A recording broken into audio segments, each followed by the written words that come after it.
Hello, good evening, and welcome. Thank you for just a little bit of your time tonight, just a few minutes of your night, so I can kind of show you something that I really enjoy doing and kind of walk you through a quick how-to on something that I think is really beneficial to a lot of people, especially if you've ever asked the question of, hey, what do I bring to a party, or what is going to be good and a lot of people are going to enjoy that I can bring to a party?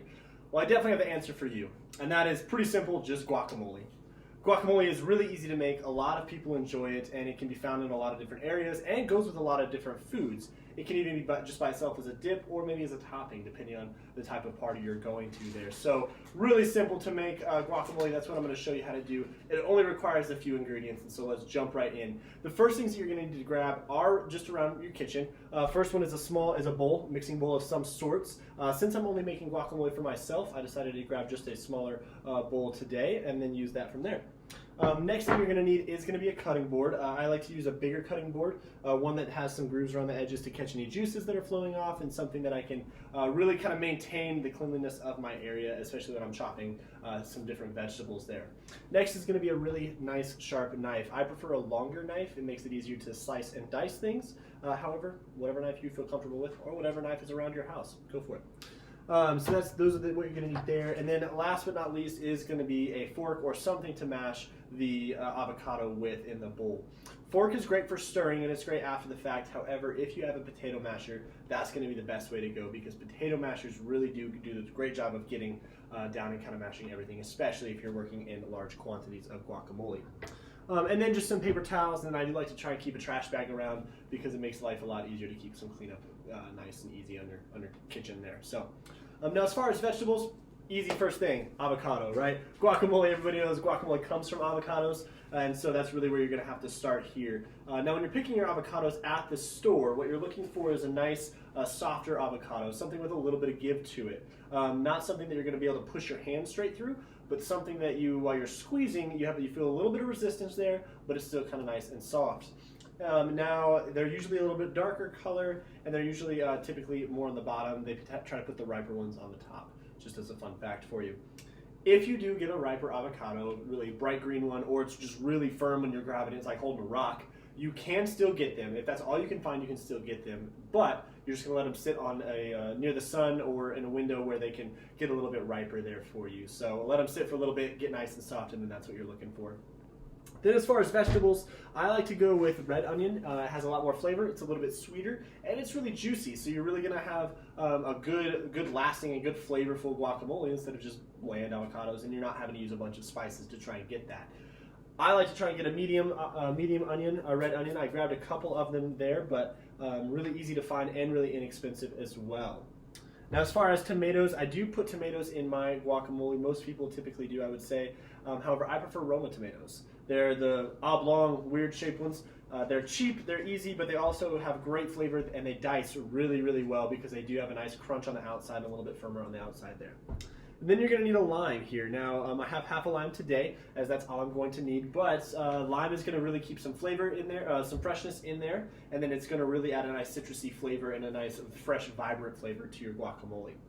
And as far as spices, you'll need salt, pepper, and garlic powder are really the three there. You can have some onion powder if you don't feel like your onion has gotten you enough of the flavor that you need. Sometimes it helps to kind of spice it up. You can use a clove of garlic if you want to, but I would recommend against that, just because if you bite into a clove, if you don't chop it correctly, then you might have a few bites that are just full of clovey, garlicky bites there, which the powder gets it all throughout and it's nice and even and easy. So with that being said, let's jump right in. The first place I go to is dicing my vegetables. The reason I do this is it takes the longest amount of time, and that way I can keep my avocados fresh and nice and green, and there's not going to be any browning that you're going to have taking over there. So first place I start is with my onions. Now, onions are going to make you cry, but you can see here, they're really finely chopped, right? Really nice small pieces, and the reason for that is twofold. Really, one, because you do want the juices in the onions to come out, and the smaller you dice it, the more juice that you're going to get out of the pieces there, and you're going to want to get that into your guacamole. And then two, because if you have some big chunks that you're biting into, it's really not going to be a great bite of guacamole moving down the line.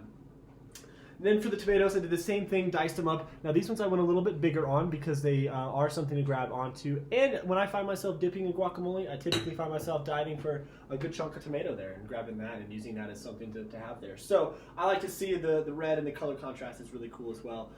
But I went ahead and diced those earlier just to save a little bit of time so that way you don't have to sit here watching me dicing some vegetables. Really easy to dice them. There's no right or wrong way to do it. And again, all of this is all personal preference as well. So whatever you find that you think tastes better or looks better, go for it. All up to you. Be creative with it. It's awesome. So let's jump right in with the avocado. Really easy to start. What I like to do is I start at the top here, cut it in half, and go straight down until I hit the pit or the seed. And you'll feel it. And then I come all the way around, and you'll start to see it split. And then sometimes it just splits on its own there. And then when you pull it apart, you got two halves. One half has the pit inside, one half does not. And this is a good looking avocado. It's really ready to go. To get the pit out, I like to hit it, turn it, and it pulls right out really easy there. So I'll set that aside since I only need one today. Now what I'm really looking for is this meat, and to put this meat to use here. This is what most people go for. You really want to try and avoid getting any kind of the shell in the guacamole at all because it tastes terrible. Trust me, I know from personal experience. So put my halves here in the guacamole, or my mixing bowl, excuse me. Try to get as much as I can out of that. And then this is where the trash can comes in handy. I put this to the side for right now, but really to kind of keep my area clean and keep it nice and fresh. And again, complete that with the second side, putting my other bit of the meat or the chunk of the center of the avocado here. Now, as far as how many avocados to use for how many people, I would say you're typically going to do one avocado per person that you're trying to feed. This is a good number because it gives you a little bit of buffer room if people use a lot of guacamole, gives you a little bit of buffer room if people use a little bit of guacamole. So I like to say one avocado per person. Now the vegetables are all to taste there. That's all to personal preference. But once you get your avocados inside the bowl, you're really going to mash it up and make sure you get all the big chunks out. You don't want any big chunks in here, nice and small and smooth. Give it a nice little stir.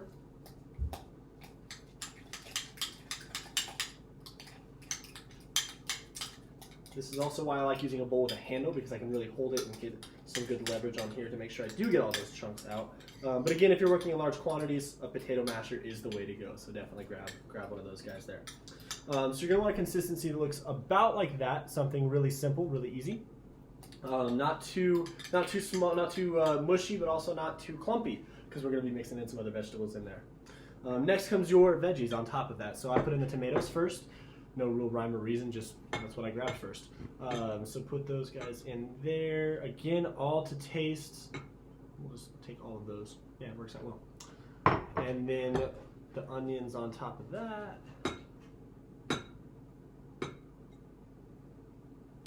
Go with that there, just to be sure. And then I like to try and stay as clean as possible, so paper towel comes in handy there.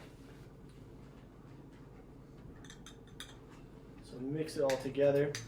Now, big hint. I'm sure maybe your parents have told you this, but it's something that I learned when I was learning how to make this. You can always add more, you can never take away. So once it's in, it's in. It's kind of where it's at. So start off small if you're afraid of how much you might have put in. Start off small, you can always add more. Otherwise, you can't take it away. But you can always add more avocados if that's the case. But you might have to run to the store, it becomes a big mess. So try it, start off small, and then grow from there.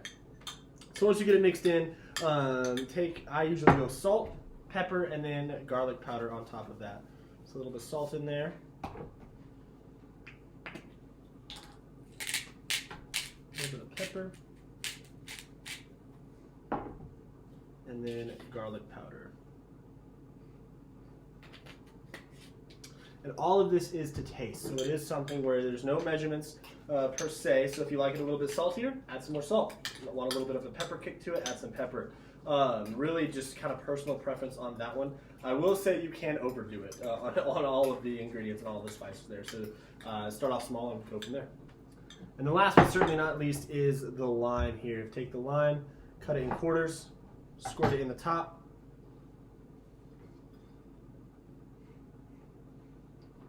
Mix that all together.